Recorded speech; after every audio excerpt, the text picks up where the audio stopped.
இது ஈடிவி பாரத் தமிழ்நாடு. நீங்கள் பார்த்துக் கொண்டிருப்பது நியூஸ் டைம். ரோஹித் சர்மா தலைமையில் T20 உலகக்கோப்பை போட்டிக்கான இந்திய அணி அறிவிப்பு. விராட் கோலி, ரவீந்திர ஜடேஜா, அக்ஷர் பட்டேல், ரிஷப் பண்ட், ரிங்கு சிங், சிவம் தூபே உள்ளிட்டோருக்கு இடம். கார் விபத்தில் சிக்கி பெரும் போராட்டத்திற்கு பிறகு மீண்டு வந்த ரிஷப் பண்ட்டுக்கு T20 உலகக்கோப்பைக்கான இந்திய அணியில் வாய்ப்பு. தமிழக வீரர்கள் அஸ்வின், தினேஷ் கார்த்திக், நடராஜன் உள்ளிட்ட யாரும் அணியில் இடம்பெறவில்லை. தனியார் கல்லூரி மாணவிகளை தவறான பாதைக்கு அழைத்த வழக்கில் பேராசிரியை நிர்மலா தேவிக்கு 10 ஆண்டுகள் சிறை தண்டனை. ஸ்ரீவில்லிபுத்தூர் மகளிர் நீதிமன்ற நீதிபதி பகவதி அம்மாள் அதிரடி தீர்ப்பு.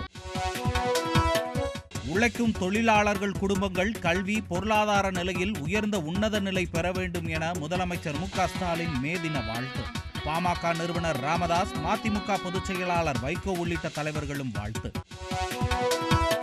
கோவிஷீல்டு தடுப்பூசியால் மிக அரிய வகையான TTS என்ற பாதிப்பு ஏற்படும் என ஆஸ்ட்ராஜெனேகா நிறுவனம் தகவல்.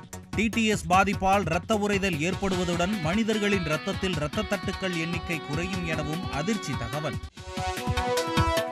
ஆபாச வீடியோ விவகாரத்தில் சிக்கியுள்ள மதச்சார்பற்ற ஜனதா தளம் MP பிரஜ்வல் ரேவண்ணாவை கட்சியிலிருந்து நீக்குவதாக குமாரசாமி அறிவிப்பு. பிரஜ்வல் ரேவண்ணாவை உடனடியாக கைது செய்ய கர்நாடக காவல்துறைக்கு தேசிய மகளிர் ஆணையம் பரிந்துரை. தற்காலிகமாக சென்னை தீவுத்திடலுக்கு மாறுகிறது பிராட்வே பேருந்து நிலையம்.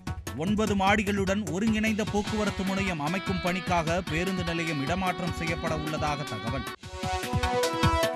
சென்னை உயர்நீதிமன்றத்திற்கு நாளை முதல் ஜூன் 2ஆம் தேதி வரை கோடை விடுமுறை. விடுமுறை கால அவசர வழக்குகளை வாரந்தோறும் திங்கள் மற்றும் செவ்வாய்க்கிழமைகளில் தாக்கல் செய்யலாம் என அறிவிப்பு. கோடை காலத்தில் குடிநீர் தட்டுப்பாடை போக்காமல் தமிழக அரசு பீர் உற்பத்தியை பெருக்குவதில் ஆர்வம் காட்டுவதாக பாமக தலைவர் அன்புமணி ராமதாஸ் விமர்சனம்.